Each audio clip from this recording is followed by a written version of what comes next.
আসসালামু আলাইকুম রহমতুল্লাহ। আশা করি সবাই ভালো আছেন।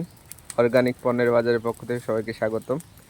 আমরা আপনাদের বলেছিলাম যে গ্রামে যেভাবে কৃষকরা ধান সিদ্ধ করে একদম চাল করে সেই প্রসেসটা আপনাদের দেখাবো। আজকে আপনাদের সেটা দেখাতে চাই। এই যে আপনারা দেখতে পাচ্ছেন যে ধান সিদ্ধ করার জন্য প্রস্তুত করা হচ্ছে এবং এইটা সিদ্ধ করার পর এটা শুকানো হবে।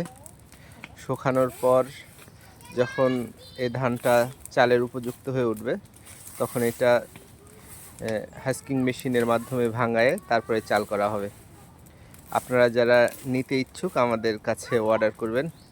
একদম খাঁটি অর্গানিক চাল আপনারা পাবেন। নিজে ভালো থাকুন, নিজের পরিবারকে সুস্থ রাখুন এবং খাঁটি অর্গানিক খাবার আপনারা সবাই গ্রহণ করুন। সবাইকে ধন্যবাদ। আসসালামু আলাইকুম রহমতুল্লাহ।